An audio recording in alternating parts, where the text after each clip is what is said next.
With many fans seeing Toy Story 3 as a great conclusion to the story of Andy and his childhood toys, the announcement of a new film in the franchise left many skeptical. The stories seem complete, so would there even be a point in making another one? Well, having watched Toy Story 4, I'm here today to give my thoughts on the film and if it stacks up.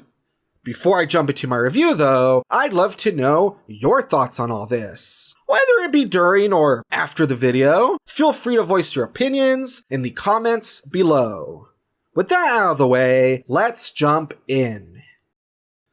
Continuing from Toy Story 3, where Woody and the rest of the gang are given by Andy to Bonnie, we see that some time has passed and the toys have gotten used to their new owner. Things are shaken up, however, when Bonnie literally makes a new friend during arts and crafts, but Forky, who sees himself as trash and not a toy, keeps trying to throw himself away. With Forky having become Bonnie's favorite toy though, Woody takes it upon himself to continuously keep him out of trouble, including going after him when he jumps out of the RV window during a family road trip. Determined to bring Forky back so they can both be there for their kid, the seemingly simple task takes a twist though when the slight detour leads Woody to the long-lost Bo Peep. As Woody and Bo Peep catch up, Woody begins to realize that there is a whole wide world out there and that there might be more to life than he thinks.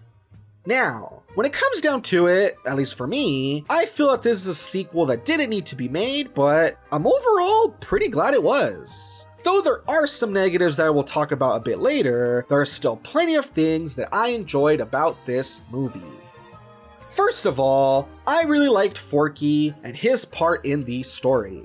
Sure, he might start off pretty one-note as a piece of trash obsessed with throwing himself away and causing Woody a bunch of grief in the process, but the way he grows and learns what it is to be a toy along the way was really nice. While I went in expecting to get tired of him really soon, I was pleasantly surprised by how entertaining he was and how he really comes into his own as a character by the end.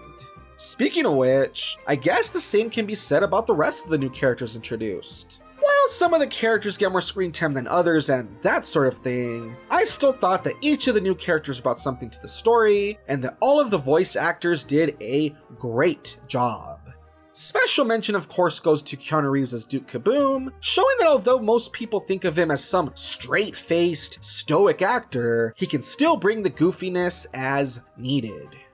Another thing that I enjoyed was the visuals. Like, seriously, as I was watching the film and thinking about what the previous movies look like, I was totally blown away by how far they have come.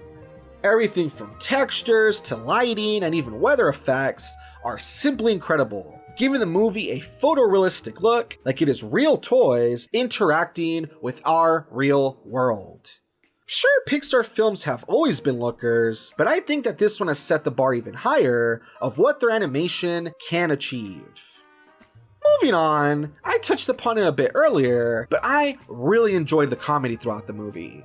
Whether it was seeing Forky being awkward at being a toy, Duke Kaboom being a dramatic stuntman full of self-doubt, or Ducky and Bunny explaining their so-called plush rush, I thought that there was plenty of film moments to be had that gave me several laughs.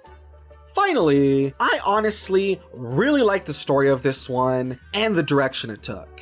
While it is a bit hard to go in depth about due to spoilers, I guess what I'll say is that I enjoyed seeing the continued growth of Woody.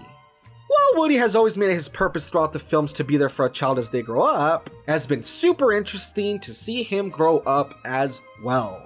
From a pushy brat that couldn't stand his jealousy of Buzz in the first movie, to a somewhat edgy teen that wanted to run away with the new group in the second, to a level-headed individual who learns to let go in the third, this film once again has Woody take another step forward, as this time he learns to think about himself for once, and what his ultimate purpose truly is. Not only that, but having Bo Peep come back was really nice. It has always made me sad how Woody mentions losing Bo in the third film, so seeing them finally reunited was super sweet.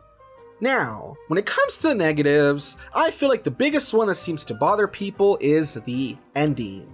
Whereas I think that it is a very well done ending that shows how different characters have grown to be more than just simple toys, others see it as kind of a betrayal of the previous films, especially how Toy Story 3 ends. All I can really say to this is that just because an ending isn't what you want / expect doesn't make it bad, so maybe keep an open mind, I guess? Another thing that I would consider a negative is the lack of screen time for the original gang.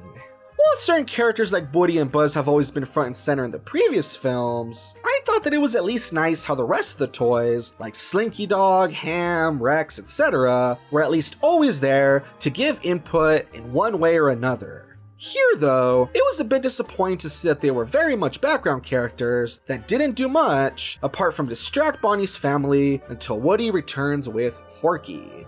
This may be more of a personal nitpick, but I still thought I'd throw it out there. Finally, and this is probably once again more of a personal thing, but I was a bit disappointed by the lack of any real villain. While, don't get me wrong, there is somewhat of an antagonist, they end up being more of a tragic figure, so I don't really feel like they count. I mean, maybe it's just me, but I feel that without someone to actively root against, like Sid or Lotso, the story loses a certain something. In the end though, despite some flaws and personal nitpicks, I did enjoy the movie quite a bit. What at first seemed like an unnecessary sequel was surprisingly a very good looking film with plenty of fun new characters and a story that once again pulls at the heartstrings. When it comes to recommending it, that is a definite thumbs up from me. But hey, that's just my opinion. And remember, don't take anything I say too seriously. After all, I'm just the wannabe reviewer. Thanks for watching.